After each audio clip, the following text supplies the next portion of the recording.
بچه که بودیم دوست داشتیم فضانورد بشیم، بازیگر بشیم، آرتیست بشیم، مشهور بشیم، قهرمان دنیا بشیم، یه ورزشکار خیلی بزرگ. ولی الان داریم قبض آب و برق میدیم. چی شد؟ چه بلایی سر رویاهامون اومد؟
سلام، اینجا اونجاست، جایی که من محمد رضا به همراه علی از دو گوشه دنیا میشینیم و با هم در مورد مسائل مختلف حرف میزنیم. گاهی وقتا بحثامون عمیقن و چالش برانگیز، گاهی هم خیلی ساده و خودمونیان و ما رسالتمون اینه که توی هر بحث یه زاویه جدید پیدا کنیم و توی ذهن هم یه جرقه تازه بندازیم.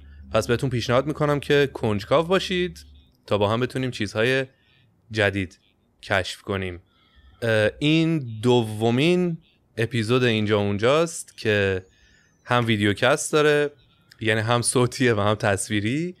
ورژن صوتیمون رو میتونید توی تمام اپلیکیشن های پادگیر دنبال کنید و ورژن تصویریمون هم توی چنل خیلی نوپا و تازه نفس یوتیوبمون میتونید ببینید و اونجا ما رو دنبال کنید. تو یوتیوبمون اگه بیان باید چیکار کنن؟ ساب و زنگول رو فشار بدن. واقعا؟ حتما پس همین الان این کارو بکن. دوست کوچولوی من بدو کامنت انگلیسی هم بذارید که ساباتون نریزه. آره، از این حرفایی که یوتیوبرها میزنن. و در کنار من که نه هزاران کیلومتر اونورتر ولی در کنار من علی بسیار کنجکاو و رویا پرداز نشسته. توصیف درستیه فکر میکنم از تو، نه؟ رویا پرداز، کنجکاو و رویا پرداز. به جای رویا پرداز باید بگم بلند پرواز. شاید این رو هم من تایید میکنم. شاید هم در رویا پردازی بلند پرواز. اوه آفرین، چه قشنگ گفتی. من خودم در رویا پردازی خیلی بلند پروازم. تو ولی رویا پردازی کلان زیاد میکنی؟ آره، ببین کلان مدل نگاه هم به آینده مدل خطی نیست. یعنی اینجوری نیست که خب پارسال این شکلی بودم، 2 سال پیش اونجوری، بعد رسیدم به استیت شماره 2، بعد الان اینجوری هم، پس سال آینده هم با همین شیبی اتفاقی برام میفته. من نگاه هم یه نگاه، حالا بچهای ریاضی میدونن، نمایی اکسپوننشیاله. یعنی مثلا اینجوری که خب اگه بخوام به خط نگاه کنم که پیشرفت نکردم، باید یهویی مثلا یه رشد بزرگو ببینم. حالا این از نظر مالی صرفا نیست. شاید مثلا فکر کنم مثلا وقتی تو ذهن آدمو میاد که من نمیخوام مثل پارسالم باشم، همین میخواد چقدر پول در بیاره. من خیلی هم اتفاقا نگاه مالی منظورم نیست، در همه زمینه ها به نظرم دوست دارم اکسپوننشال باشم. نمیدونم خوبه یا بد، چون به خیلیاش نمیرسی در واقعیت و خاک میخورم. وقتی این رویاهای فراموش شده رو شنیدم یاد دانشگاهمون افتادم. یه استاد کارآفرینی داشتیم، بهمون یه پروژه داده بود که باید برنامه زندگیمون رو برای 20 سال آینده مینوشتیم و 5 سال با جزئیات. بهمون گفت اینا رو بنویسین که بعد دوباره برین بخونین، بعد از یه مدت ببینین به کدوم رسیدین و به کدوم نرسیدین. من این پروژه رو مثلا اون موقع انجام دادم، ولی الان که بهش فکر میکنم ببینم که من حتی خیلی چیزا جزئیاتش رو هم یادم نیست. مثلا اون موقع دلم میخواست مربی ورزش باشم، من عاشق ورزش کردم. بعد یا مثلا کلاس فرانسه و آلمانی برم و اونا رو بتونم به خوبی حرف بزنم. میدونی رفتم و شروع هم کردم برای همشون کلاس رفتم، ولی خب بین این دغدغه‌های زندگی و روزمره و کارهای دیگه یه جایی به خودت میبینی که نه، همه چی استاپ شد، گم شد اصلا اون یه سری از اون رویاهات. شایدم تقصیر خودم بود، شایدم مسیر زندگی اینجوری پیش رفت، ولی خب به نظرم همش هم بد نیست. مثلا یه سری تجربه هایی آدم به دست میاره که هیچ وقت توی اون پروژه 20 ساله حتی پیش بینیشون هم نکرده بودم. بعضی از اون رویاها که الان بهش فکر میکنم برام خنده دارن، ولی بعضی هاشون هم هنوز قلبم اکلیلی میکنن، حس میکنم هنوز برای رسیدن بهشون وقت دارم. میدونی به نظر من رویاهای فراموش شده شبیه این عکسای قدیمی هن که یه گوشه تاقچه خونه مامان بزرگ گذاشته شده، خاک گرفتن، ولی خب هنوز وقتی نگاهشون میکنی قلبت دوباره گرم میشه، یه حس خوب بهت میدن. یکی از رویاهای فراموش شدم این بودش که خیلی دوست داشتم موزیسین بشم. موقعی که دبیرستانی بودم هم میرفتم دبیرستان هم همزمان میرفتم هنرستان و خیلی اون موقع براش تلاش کردم، ولی بعدش که دانشگاه قبول شدم خب طبیعتا موسیقی قبول نشدم و دیگه کم کم کم کم حتی اون تکنیکایی که بلد بودم، مدل ساز زدنم خب افت کرد. منم دیگه نه حوصله‌شو داشتم نه زمانشو داشتم و کم کم شد یه رویای فراموش شده. الان یه وقتایی فقط برای دل خودم ساز میزنم. یا مثلا باز سال اول دوم دانشگاه خیلی دوست داشتم اسب سواری رو تو در حد حرفه‌ای مثلا دنبال کنم، ولی نشد دیگه، چون نه امکاناتش بود اون موقع، هم هزینه هاش خیلی گرون بود، همین که خب خیلی خانواده موافق نبودن. این شد که اونم شد رویای فراموش شده. درسته. حالا جالب بود که اینو گفتی، چون من فکر میکنم یک فرقی وجود داره بین رویا و آرزو و هدف. و رویا اونیه که بهش نمیرسی شاید، ولی هدف رو اگر به اندازه کافی باهاش مثل یک هدف برخورد بکنی یه روزی بهش میرسی. تو تفاوتی که تو ذهنت قائل میشی بین هدف و رویا چیه؟ ببین مثلا چند روز پیش داشتم فکر میکردم با خودم که من اون خونه که تو ذهنمه رو بگیرم، خب یه روزی میگیرمش. بعد به خودم اومدم گفتم ببین تو اگه در همین فیلدی که هستی اکسپوننشال هم رشد کنی سرایدار اون خونه هم نمیتونی بشی. خب خیلی اکسپوننشالی هم حتی اگه نگاه کنم به قضیه این اتفاق برام نمیفته. منتها یعنی اون برام خیلی رویاه، ولی هدف هامو واقعا اکسپوننشالی سعی میکنم بذارم. برای من فرقش اینه، مثلا به خودم که میام یه زمانی هدف هایی که میگم من 2 سال دیگه باید هدفم فلان چیز باشه، بعد هفته بعد ولی دیگه تو اون فاز نیستم، میگم چه هدف بیهوده‌ای میخوای بذاری، تو به این نمیرسی، هر کارم بکنی تو این مسیری که اومدی بهش نمیرسی، حداقل باید مسیرتو عوض کنی. و خب عوض کردن مسیرم دیگه مثلا تو این سن برای من حداقل یه مقداری سخت، ولی آره نگاه هم اینه، یعنی تفاوتی که قائلم براشون اینه. پس یعنی ترجیحت اینه که بعضی وقتا، البته اینم دست خودمون نیست همیشه دیگه، که به جای اینکه مسیرمون رو عوض بکنیم که به هدف برسیم، هدفمون رو عوض میکنیم و مسیر رو نگه میداریم چون اون آسون تره در واقع. آره و همین میشه که حس میکنم فراموش میشن خیلی از رویاها و آرزوها و خاک میخورن متاسفانه. من دلم میخواست یه آزمایشگاه خیلی بزرگ و تخصصی داشته باشم زمانی که دانشجو بودم. رفتم سمتش، همه چیز داشت طبق برنامه پیش میرفت تا اینکه کرونا اومد. من روزی 500 تا نمونه داشتم و تحت فشار خیلی شدیدی بودم و همون روزا بود که فهمیدم این چیزی نیست که عاشقش باشم. انگار فقط چون این رشته رو خونده بودم تو ناخودآگاهم گذاشته بودم به عنوان رویا، ولی وقتی از نزدیک لمسش کردم دیدم با چیزی که واقعا میخوام خیلی فاصله داره. پس ترکش کردم و تازه فهمیدم رویا باید اون چیزی باشه که حتی تو سخت‌ترین روزها هم بهت انگیزه بده و این یکی بر من اون رویا نبود واقعا.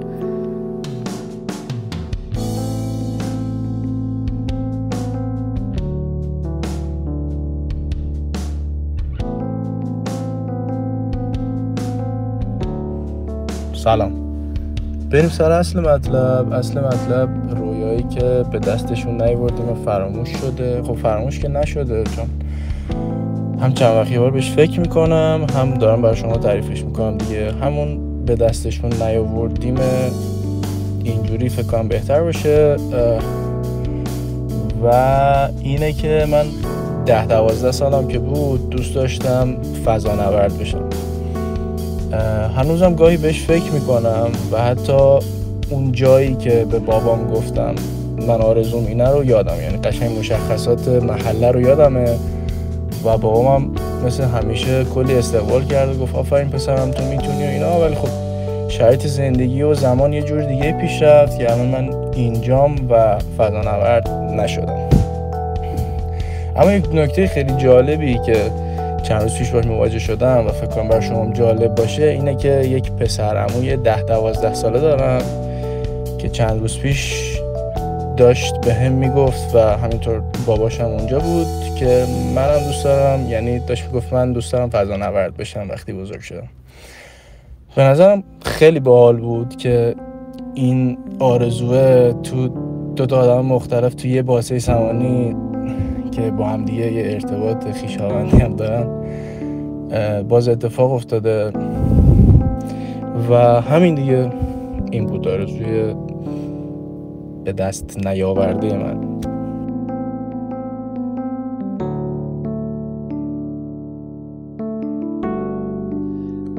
بچه بودی از علی مثلا 10 ساله اگر میپرسیدن دوست داری چی بشی وقتی بزرگ میشی چی میگفتی؟ ببین من یک سایتی در وجودم دوست داشت فوتبالیست بشه.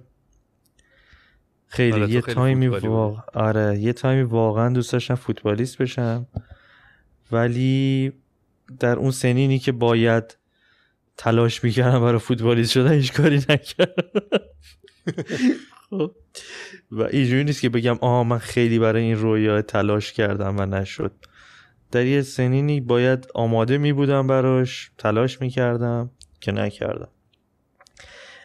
فوتبالیست شدن خیلی برام آبجکت بزرگی بود در کل و یکی هم این که خیلی تجارت کنم و ایده پرداز باشم و میدونی برم یه جا بشینم پشت میزم ایده های مختلف رو بدم تستشون کنم ببینم چجوری هن، پول در بیارم، بیزنسمن بشم و اینا.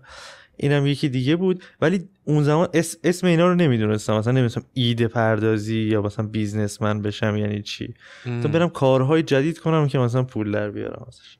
اینم یکی از رویاهای بچگیم بود که دومی رو تا یه حدی حداقل وارد شدی دیگه، یه کارهایی باش کردی. آره یعنی در مسیری هم که هستم خیلی خیلی زیاد فاصله ندارم نسبت به هدفی که میخوام، یعنی این آرزویی که تو بچگی داشتم. ولی در کل من آرزوهای بزرگ توی بچگی زیاد نداشتم، احتمالاً چون زیاد هم در معرض مدیا نبودم. خب زیاد خودمو زیاد در معرض مدیا نبودم، بنابراین نمیتونستم آرزوهای بزرگ کنم. بزرگترین مدیایی که در دسترس من بود PMC بود با خانمای لخت که میرقصیدن. تو هم عشق داشتی نسبت به PMC؟ I love you PMC. نه عشقی بهش نداشتم، ولی مثلا حس خاصی همش نداشتم واقعا.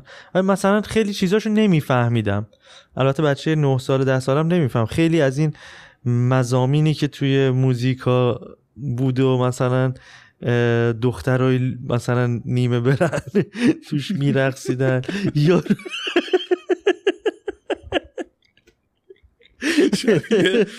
سخنرانی رائفی پور شد. غرب ترسید. آره خیلی نمیفهمیدم داره چه اتفاقی میفته. یعنی مثلا ارزش هایی که اونجا هست چیه، مثلا ارزش به این که کلی داف دورمه رو نمیفهمیدم یعنی چی. الان میفهم.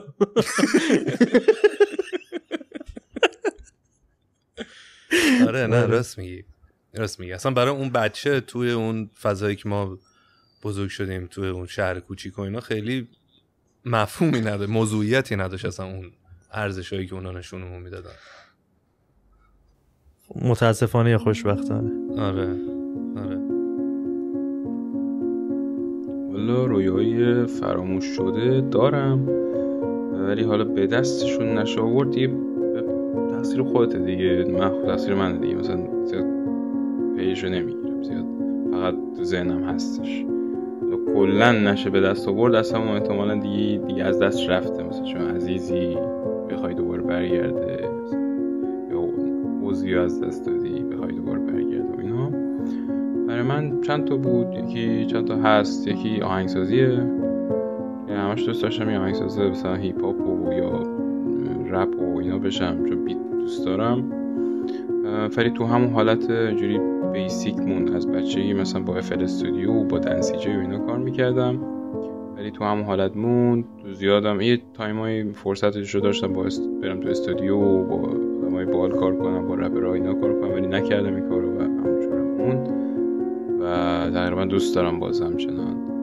و یکی دیگه هم گیمینگ، چون خیلی دوست داشتم مثلا پرو پلیر باشم که زیاد نیستم اونقدر، حالا تو یه سری بازی‌ها شاید، ولی دوست داشتم پرو پلیر باشم و استریمر، هم فانه هم بعدن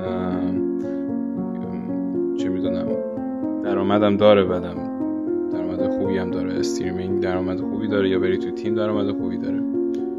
یکی دیگه هم این بود که دوست داشتم رزمیکار باحالی باشم، مثلا مسابقات برم، بدن خیلی باحالی داشته باشم، بدنم راضی باشم، بعد مسابقات برم و مقامینا بیارم که یه تایمایی شد، ولی نگه نداشتم دیگه. فقط چیزه به نظر من این استمرار و دیسیپلین آدم داشته باشه و یه برنامه‌ای واسه خودش چیده باشه، میرسه به اون چیزی که بخواد. حالا یه ذره اوایلش خاک میخوره ولی بعدش میرسه. من متاسفانه این فاقد این قضیه ام. به خاطر همین این چیزایی که الان گفتم خیلی راحت میتونستم بهشون به دست بیارم، ولی فعلا که هنوز اونجوری که باید نیست. و آرزوام و رویاام مثلا اینجوری نبود که نمیدونم خونه خیلی باحال داشته باشم، نمیدونم ماشین و زن خیلی خوب و فلان و اینجوری نبود هیچ وقت. نمیدونم چون مشکل همین شاید باشه ها.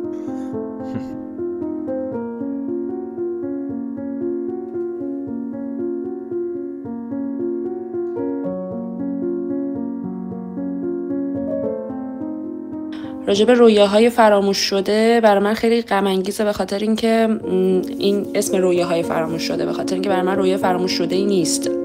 تقریبا من هر روز دارم با این رویا زندگی میکنم. فکر میکنم تا حالا این قضیه رو به صورت این شکلی به کسی نگفته بودم.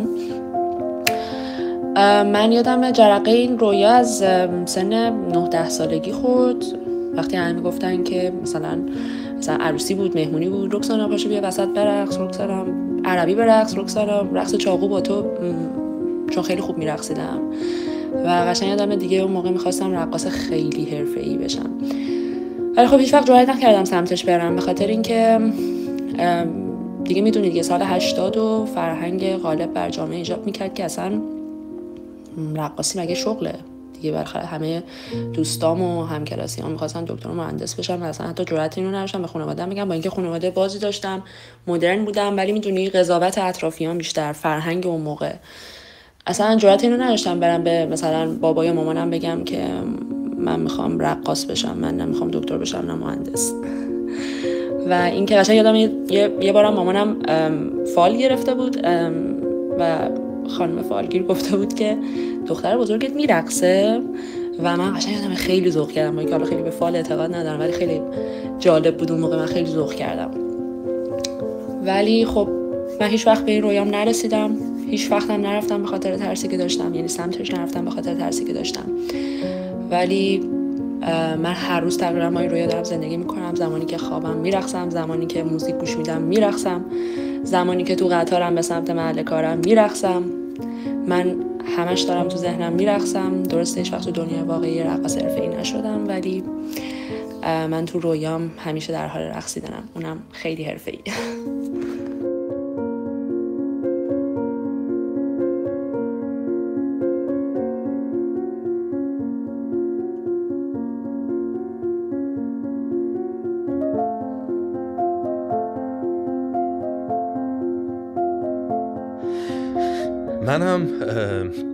من خیلی آدم رویا پردازی بودم و هستم همچنان.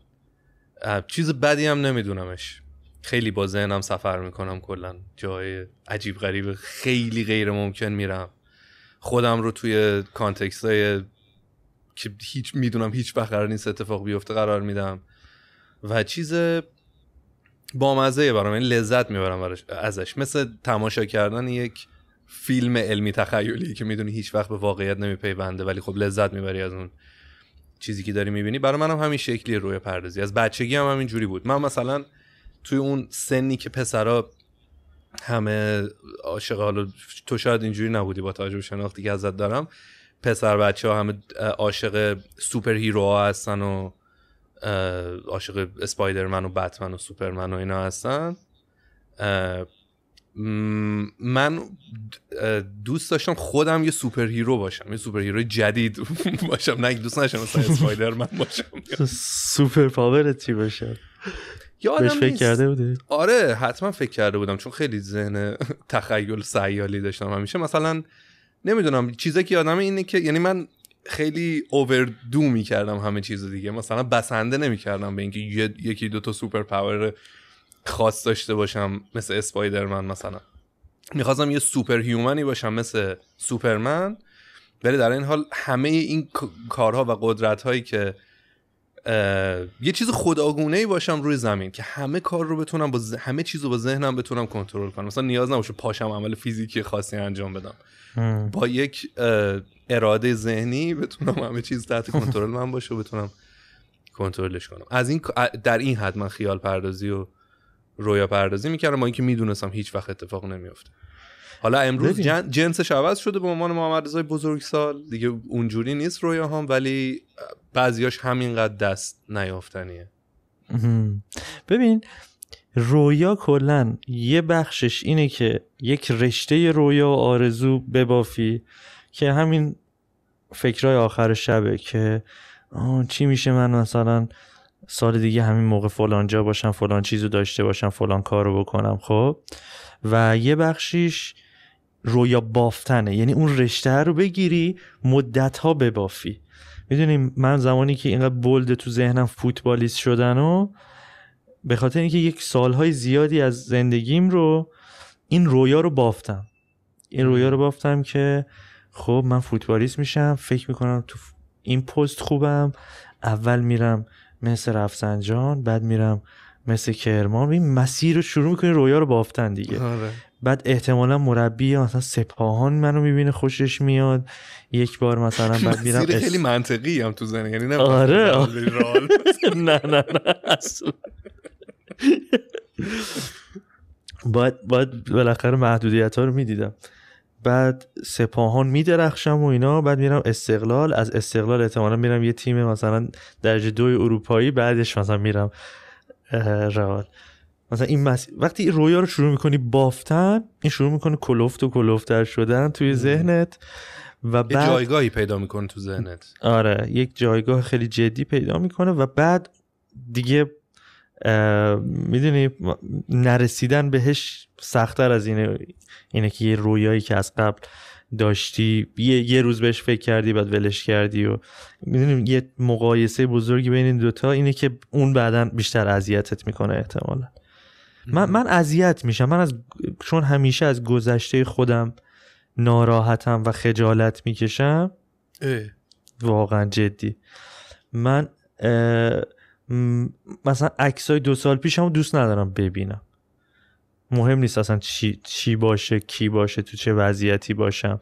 یا مثلا بچه‌ها که دوست اطرافیام یهو مثلا شروع میکنن در مورد بوردلند، در مورد گیملند حرف زدن، در مورد دوران دانشگاه حرف زدن، در مورد هر مقطع زمانی که من قبلا در زندگیم داشتم، دوست ندارم خیلی، یعنی اون مکالمه دوست ندارم ادامه دار باشه. نمیدونم چرا ریشش در چیه، ولی در مورد رویاها که دیگه چند برابر این اتفاق میفته. یکی بهم بگه علی یادت می‌خواستی فلان کارو کنی، چی شد؟ وای مرگ من واقعا. چقدر جالب. من اینو اصلا در مورد تو نمی‌دونستم، این دفعه اولیه اینو دارم باش برخورد میکنم. از یه نظره یه چیز خوبی به ذهنم میرسه، چون خیلی احتمالاً درگیر نوستالژی بازی و اینکه قدیما بهتر بود و اینا هم نمیشی دیگه. یعنی تو چیزی که الان هستی ازش راضی هستی و برای الان تلاش میکنی تا اینکه مثلا قصه گذشته رو بخوری یا فکر کنی قبلا بهتر بود. آره این در نوستالژی بازی نموندن و اینکه قبلا همه چیز بهتر بود واقعا خیلی رو مخ منه. هیچ وقت این کارو نمیکنم که بگم قبلا همه چیز بهتر بود. اصلا قبول ندارم.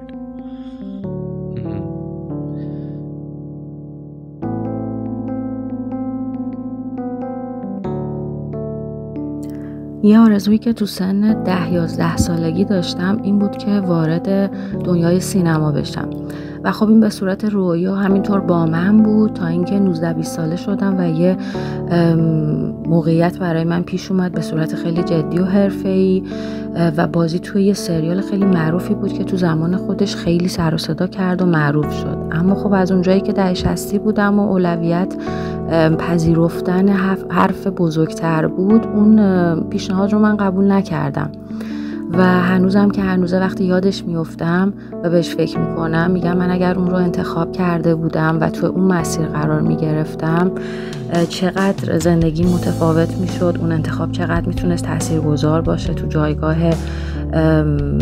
من تو جامعه و کلن پوزیشنم تغییر میکرد و حیف که این کار رو نکردم و اون جسارت رو نداشتم و در طول زمان اون انتخاب نکردن تبدیل شده به حسرت که دیگه تو این شرایطی که در حال حاضر هستم غیر ممکنه و امکانش برام نیست که بخوام اون تجربه رو حتی به دست بیارم در حدی که ببینم آیا آدمش بودم یا نه. و واقعا حس خیلی بدیه. فکر میکنم اگه کسی حالا تجربهشو تو زمینه‌های دیگه هم داشته باشه میتونه قشنگ بگه که واقعا تبدیل به حسرت میشه اگر تو انتخابی که علاقه داری بهش و یه روزی رویات بوده رو انجام ندی. و ممنون از محمد رضا که یادم آورد چقدر رویا و آرزوهایی داشتم که به ثمر نرسیدن.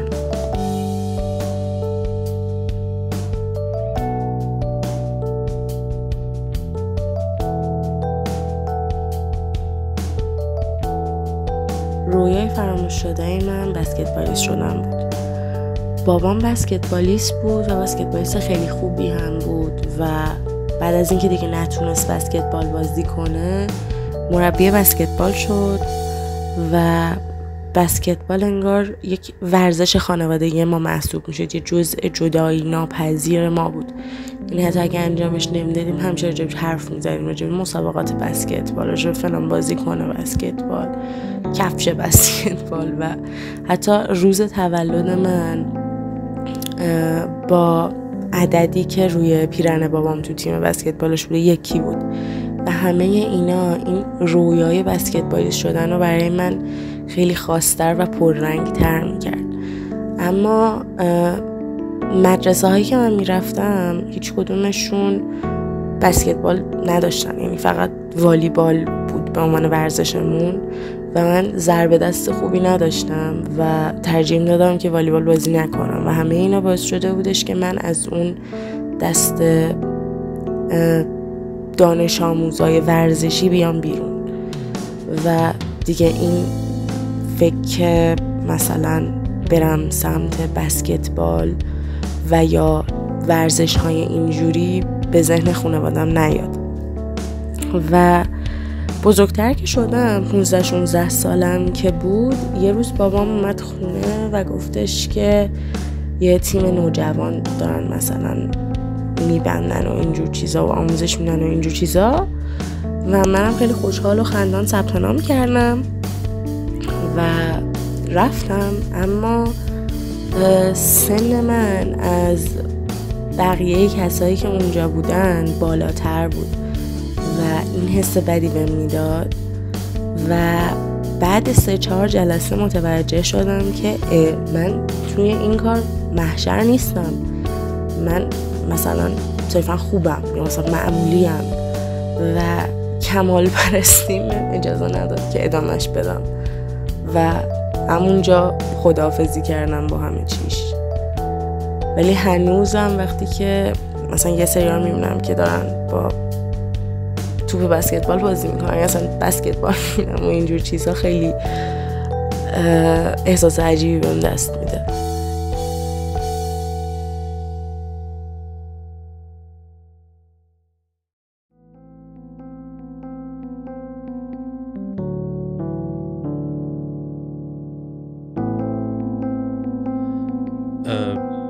فکر میکنی که چه اتفاقی میفته که رویاها فراموش میشن؟ حالا نه اون رویاهایی که من راجبش صحبت کردم، رویاهای منطقی تر، مثلا مثل فوتبالیست شدن یه نفر، کسی بره دنبال اون رشته هنری که بهش علاقه داره یا اون فیلد کاری که بهش علاقه داره واردش بشه، خیلی چیزا اینجوری، بره یه شهر دیگه زندگی بکنه.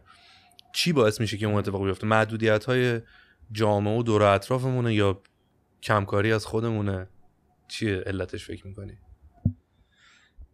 ببین مثلا الان به خودم که فکر میکنم خیلی وقتا تضاد بین رویا هست. این یکی از دلایل بزرگشه. یعنی من اگه 2 رویا داشته باشم، یکی برم یه بیزنسمن بشم، مدیریت کنم، به یه سری ایده و طرح بدم، خلاقیت به خرج بدم، اجرا کنم، این وقتی در تضاد با فوتبالیست شدنم به عنوان مثال، یا علاقه من به تکنولوژی که در تضاد با این که برم مثلا گیک بشم، عمیق بشم توی فوتبال، این یکی از دلایلشه. واقعا یکی از دلایلش هم جامعه است که جامعه عجیب غریب آدما رو سوق میده به سمت چیزهایی که شاید دوست ندارن. من اسم میکنم یکی از علل رویاهایی که از دست میره توسط خیلی از آدم‌ها اینه که میخواسته یه روز به عنوان مثال بازیگر شه، اجازه ندادن خانواده به خاطر اینکه در مورد فضای سینما و تئاتر و اینا مثلا حرف و حدیث زیاده و جامعه اون زمان نمیخواسته که اون شخص اون کار رو انجام بده. نمیدونم در مورد خواننده شدن ممکنه همین باشه، رقصیدن، میدونی همه اینها به نظرم چیزایی که جامعه تاثیر به شدت زیادی روشون میذاره. و حتی اینو بهت بگم مثلا مهندس شدن، مثلا یکی بخواد بره مهندس کامپیوتر بشه ممکنه یه جا جامعه بر نتابه. چرا؟ چون خانواده اون شخص فول مثلا پزشکن. اصلا آره براشون یکی پزشک نباشه. خیلی از این خانواده زیادن. آره دقیقاً. خب یعنی اینجوری نیست که فقط رقص و موسیقی و تئاتر و سینما مثلا بگی کسایی که آرزوی اینا رو داشتن از بین رفتن. نه، اتفاقا خیلی چیزای معقوله. مثلا طرف اجازه ندادن بره پزشک معمولی شه چون همه دندان پزشکن. آره میدونی چی میگم؟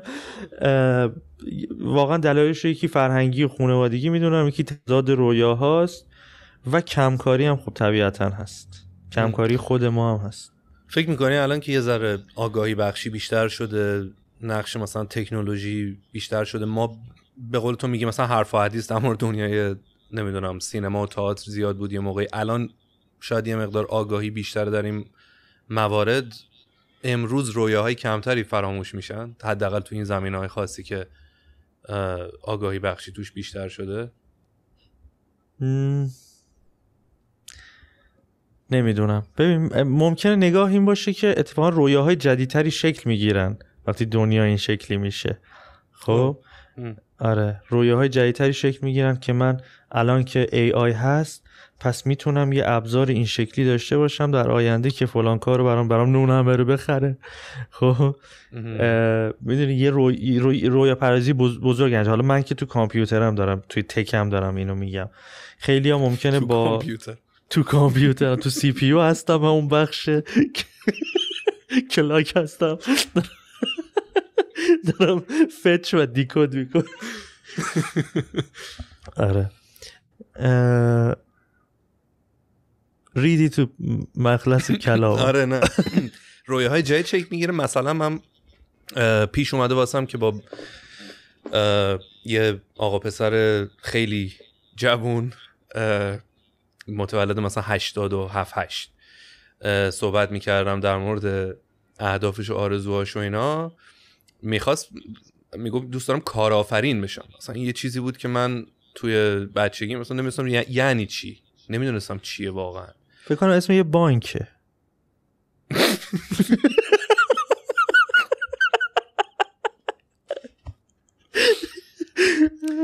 بقیه کار کنم اون بگه آفرین. این هم هست. آره شوهرمه منی تو. آره تو خوبی. تو لویسی که منی.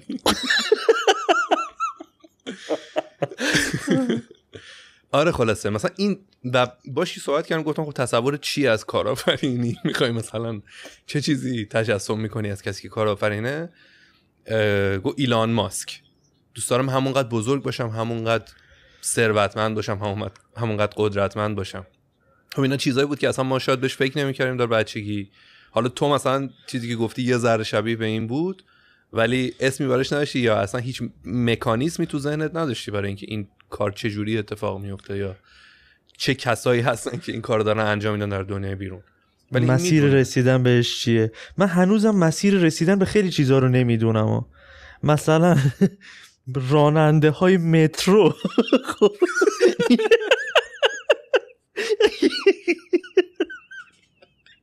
تو هم فکر میکنی راجع به این چیزا؟ آره.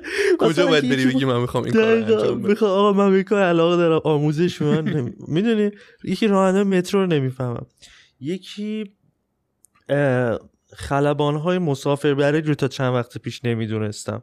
حالا مثلا اون نظامی‌ها رو میفهمی دیگه، دانشگاه‌های نظامی باید برن، ولی مسافربری‌ها اینجوری نبودن دیگه. یا اونم چیز دارن دیگه، مدارس دانشگاه‌های مخصوص خودشون. آره من نمیدونستم اینو.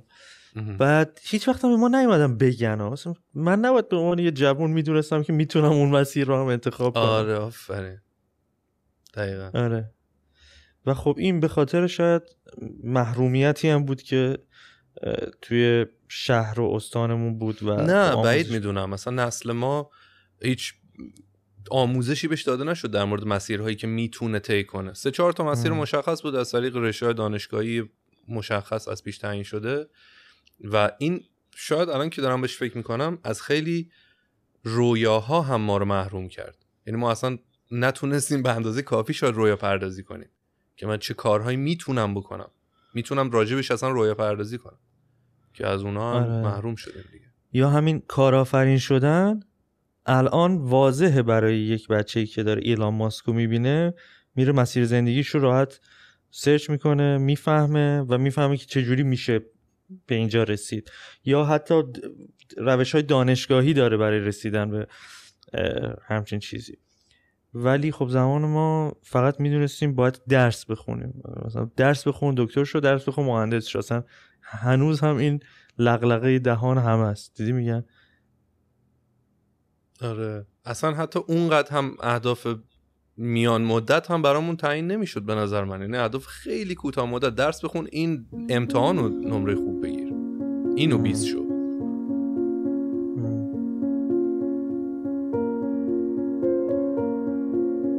من یک آرزو یا شاید بشه گفت یک رویایی که در سن 13-14 سالگی داشتم و خب تا چندین سال همین رویا رو در ذهنم میپروروندم، این بودش که دوست داشتم یک دانشمند خیلی معروفی در دنیا از نظر شیمی بشم، یک شیمیدان خیلی معروف که خب ترکیبات مختلفی رو اختراع کرده، کشف کرده.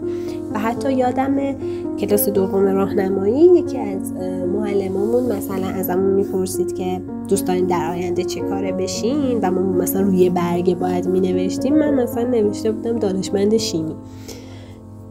خب دیگه این رویا کم کم کم رنگ و کم رنگ تر شد و خب اصلا مسیر زندگی من به سمت سوی دیگری شد و الان خب قاعدتا دیگه این رویا رو در ذهن ندارم، ولی همچنان در ذهنم ترکیب و اختراع یک ترکیب جدید رو، شاید یک مکمل جدید، شاید یک ماده غذایی جدید رو همچنان در ذهنم دارم حالا اینم شاید 10 سال دیگه دوباره تبدیل به یه رویای دیگه بشه.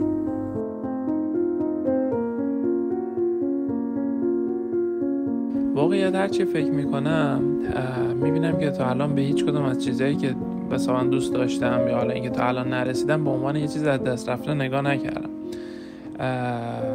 الان 35 سالمه، برای یه سری چیزا یه سری علایقم حتی عوض شده. مثلا یه زمانی آدم دوست داره یه چه میدونم یه ماشینی بخره، نمیدونم یه زمانی مد بود کپش کنه، دودیش کنه، کار اینجوری. ولی خب یه زمانی هم یه خیلی ماشینای بهتر از اون چیزی که تو ذهنم بود خریدم. حالا شاید دیگه اون چیزا اصلا تو ذهنم نبود که انجام بدم، ولی به عنوان یه چیزی که از دست رفته هیچ وقت نگاه نکردم به هیچ چیزی. فقط فکر میکنم هنوز برای هیچی دیر نشده، همه‌ش رو میتونم دست بیارم و اینکه شاید آرزوهامون به جایی که از دست برن همیشه اینجوری بشین کامل میشن. یه چیزی همون مثال ماشین اسپورتی رو که مثلا تو ذهنم بود، الان یه مثلا ماشین یه مثلا خواستی از ماشین دارم به یه شکل دیگه توی ذهنم هست. یه ماشین خاص رو مثلا هدف قرار دادم ولی دیگه اون حالت مثلا توی ذهنم نیست و خلاصه همین. در حالت کلی هیچ چیز رو از دست رفته نمیبینم، همیشه به نظرم آپدیت میشم، به روز رسانی میشم و توی لول بهتری میخوامشون.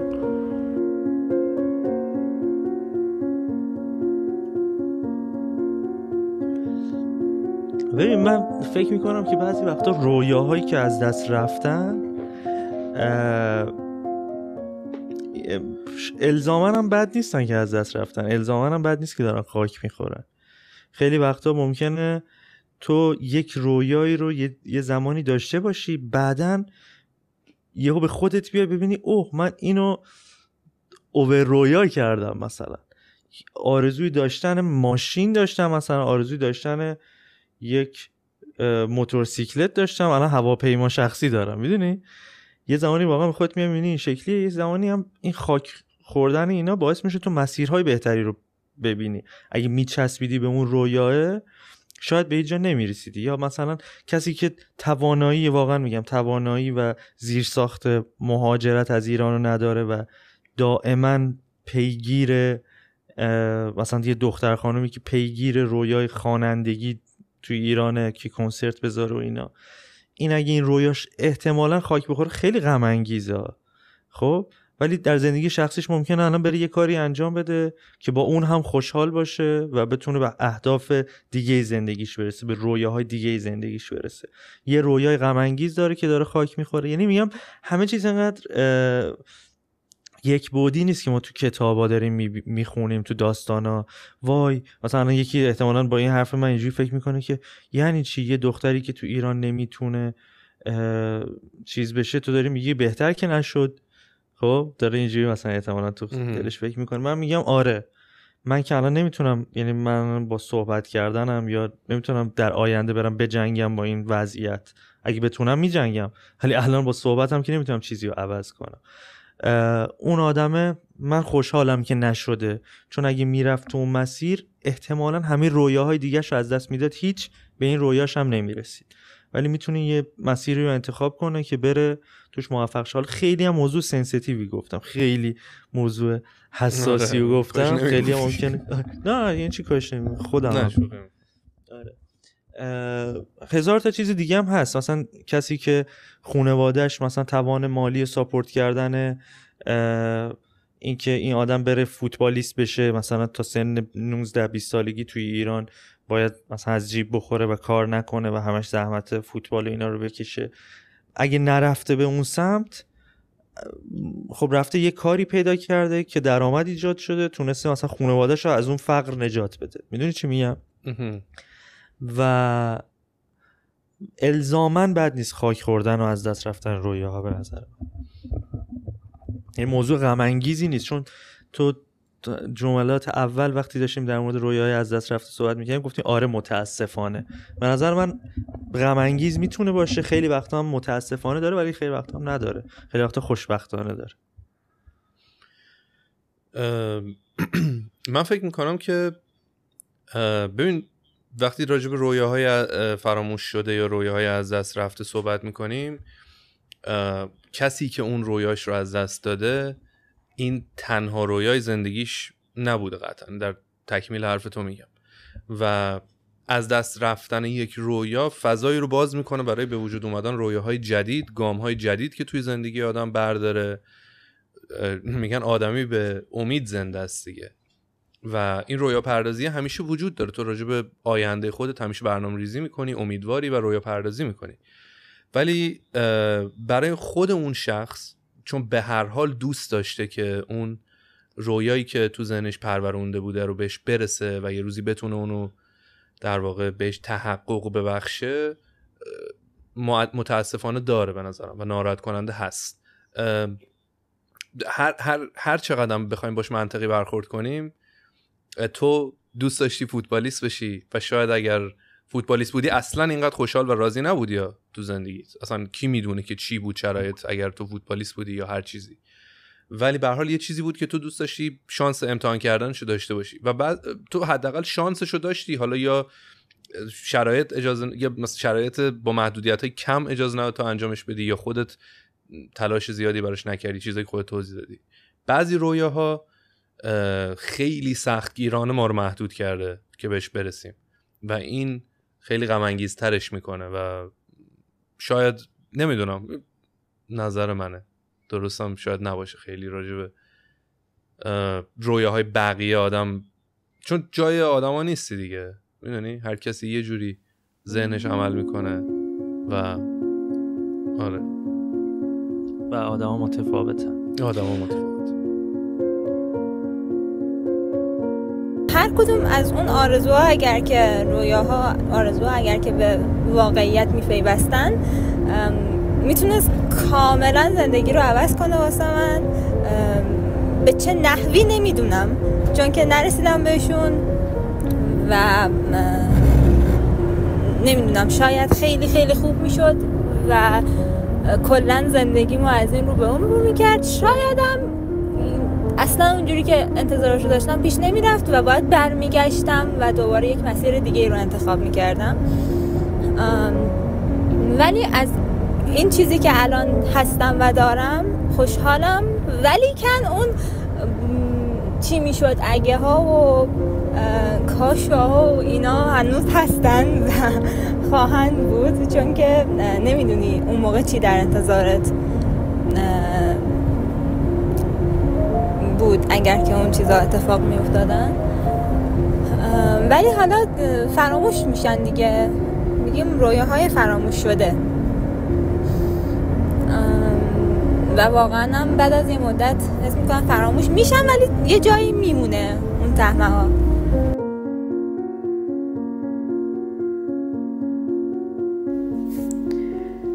من هیچ وقت خودم بچه دوستی نبودم، ولی خب هر دختری دوست داره که یه روزی حس مادر شدن رو تجربه کنه و حداقل یه بچه از خون خودش داشته باشه.